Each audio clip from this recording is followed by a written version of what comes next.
ஹெல்தியான ஒரு weight loss recipe தான் பார்க்க போகிறோம். இந்த உணவில் அதிகப்படியான ப்ரோட்டீன்ஸ், விட்டமின்ஸ், ஃபைபர் கண்டென்ட் இருக்குது. டெய்லியுமே இதே போல் ஒவ்வொரு விதமாக ப்ரோட்டீன், ஃபைபர் இருக்கிற உணவு சாப்பிட்டுட்டு வந்தோம் அப்படின்னா ரொம்ப ஈஸியாக வெயிட் லாஸ் பண்ணலாம். இதை செய்யறதுக்கு நான் இன்னைக்கு 1 டம்ளர் உடைச்ச கோதுமை தான் எடுத்திருக்கேன். இந்த கோதுமையில் கேரளா ஸ்டைலில் கோதுமை பாயாசம் செய்வோம். இது கோதுமையை 4ஆக உடைச்சது போல தான் இருக்கும்.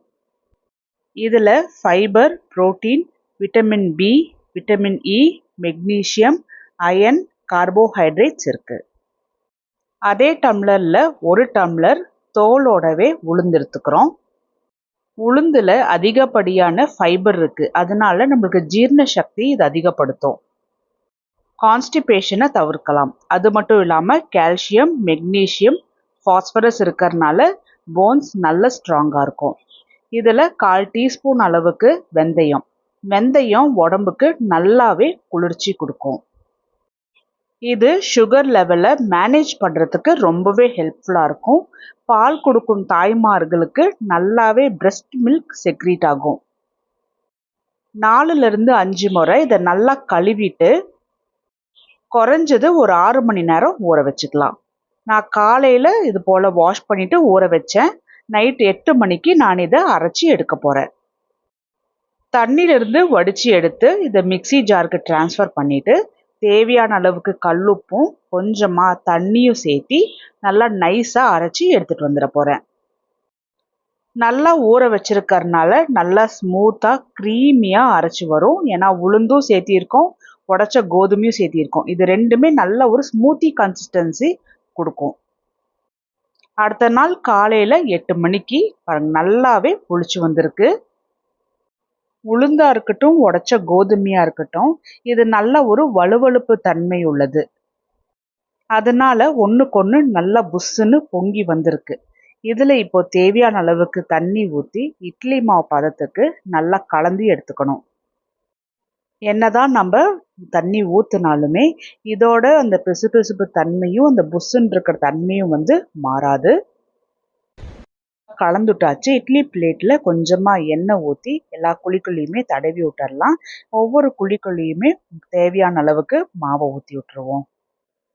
இட்லி பிளேட்டில் தண்ணி ஊற்றி தண்ணி நல்லா கொதிச்சதுக்கு அப்புறமா தான் இட்லி பிளேட்டை உள்ளே வச்சு ஒரு 10 நிமிஷம் ஃப்ளேமை ஆனில் வச்சு வேக வைக்கணும். அதுக்கப்புறமா திரும்பவும் 10 நிமிஷம் சிம்மில் வச்சு வேக வச்சுட்டு ஆஃப் பண்ணிவிட்டு சூடு கொஞ்சம் தணிஞ்சதுக்கு அப்புறமா எடுத்துக்கலாம். இதுக்கு சைட் டிஷ்ஷாக ஹை ப்ரோட்டீன் உள்ள வெள்ளை சுண்டல் கிரேவி தான் நான் ரெடி பண்ண போகிறேன். ஆல்ரெடி வெள்ளை சுண்டலை நான் வேக வச்சுருக்கேன். இப்போது கிரேவி ரெடி பண்ணிடலாம். கடாயில் கொஞ்சமாக எண்ணெய் ஊற்றிட்டு எண்ணெய் சூடான உடனே 1/4 டீஸ்பூன் கடுகு, 1/2 டீஸ்பூன் சோம்பு, 1/4 டீஸ்பூன் ஜீரகம், கொஞ்சமாக பட்டை, கிராம்பு, கருவேப்பிலை போட்டு தாளித்து எடுத்துட்டு 4 நார்மல் சைஸ் வெங்காயத்தை சின்ன சின்னதாக கட் பண்ணி எண்ணெயில் வறுத்தது போல் எடுத்துக்கலாம். அப்பப்போ நல்லா கலந்துட்டு வெங்காயம் லைட்டாக கோல்டன் ப்ரௌன் கலர் ஆன உடனே 1 டீஸ்பூன் இஞ்சி பூண்டு பேஸ்ட் போட்டு வெங்காயத்தோடவே சேர்த்து நல்லா கலந்து எடுத்துக்கலாம். இஞ்சி பூண்டு பேஸ்ட் போடும்போது நல்ல ஒரு சிக்கன் குழம்பு மாதிரி ஒரு வாசனை வரும். ஏன்னா பட்டை, கிராம்பு, சோம்பெல்லாம் சேர்த்திருக்கறனால. இஞ்சி பூண்டு பேஸ்ட்டோட பச்சை வாசனை போகிற அளவுக்கு மட்டும் நல்லா கலந்துட்டுறணும். இஞ்சி பூண்டு பேஸ்ட் நல்லா ஒரு வாசனை வந்த உடனே இதில் 5 நார்மல் சைஸ் தக்காளியை மிக்சியில் அரைச்சி ஊற்றிடலாம். அதே மிக்சியில் 1 டம்ளர் தண்ணி ஊற்றிட்டு அதையுமே குழம்புல போட்டு நல்லா ஒரு முறை கலந்துட்டுறணும். இதில் தேவையான அளவுக்கு கல்லுப்பு, 1/4 டீஸ்பூன் மல்லித்தூள், 1/4 டீஸ்பூன் சோம்புத்தூள், 1 டீஸ்பூன் தனி மிளகாய்த்தூள், 1/4 டீஸ்பூன் ஜீரகத்தூள், 1 டேபிள் ஸ்பூன் குழம்பு பொடி. குழம்பு பொடிக்கு பதிலாக நம்ம சிக்கன் மசாலா கூட சேர்த்திக்கலாம். 1/4 டீஸ்பூன் மஞ்சள், 1/4 டீஸ்பூன் பெருங்காயத்தூளும் போட்டு நல்லா கலந்துட்டுடலாம். மசாலா எல்லாமே குழம்போடு சேர்த்து நல்லா கலந்துட்ட பிறகு வேக வச்சிருந்த வெள்ளை சுண்டலையும் போட்டு நல்லா கலந்துட்டுக்கணும். இந்த ஸ்டேஜ்லேயே வெள்ளை சுண்டல் போட்டோம் அப்படின்னா அது குழம்புக்குள்ளே ஒன்றுக்குள்ளே ஒன்று மர்ஜ் ஆகி அதுக்குமே நல்ல ஒரு மசாலா ஃப்ளேவர் கிடைக்கும்.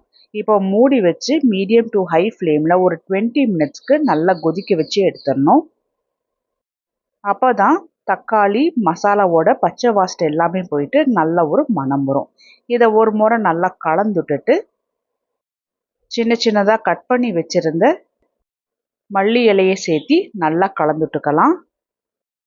குழம்பு இப்போ ஒரு கொதி வந்த உடனே ஃப்ளேமை ஆஃப் பண்ணிட வேண்டியதுதான். அவ்வளோதான், நல்ல கெட்டியாக டேஸ்டியான வெள்ளை சுண்டல் கிரேவி ரெடி ஆயிடுச்சு. இட்லியுமே அதே டைமில் நல்லா வெந்து லைட்டாக ஆறியும் வந்திருக்கு. பாருங்கள் எந்த அளவுக்கு நல்லா சாஃப்டாக வந்திருக்குன்னு.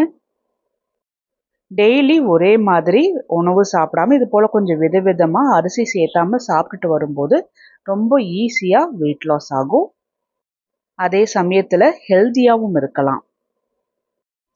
ரெடி பண்ணி வச்சுருந்த இந்த இட்லியை நான் உங்களுக்கு பிச்சு காமிக்கிறேன் பாருங்கள், எந்த அளவுக்கு நல்லா சாஃப்டாக ப்ளஃபியாக இருக்குன்னு. மற்ற இட்லியை கம்பேர் பண்ணும்போது இந்த இட்லி நல்லா டேஸ்ட்டாக இருக்கும். ட்ரை பண்ணி பார்த்துட்டு சொல்லுங்கள். அரிசி சேர்த்தாமல் நம்ம இந்த இட்லியை ரெடி பண்ணியிருக்கறனால வெயிட் லாஸ் பண்ணுறவங்க மட்டும் இல்லை, டயபெட்டிக்ஸ் இருக்கிறவங்க கூட ஃபாலோ பண்ணலாம்.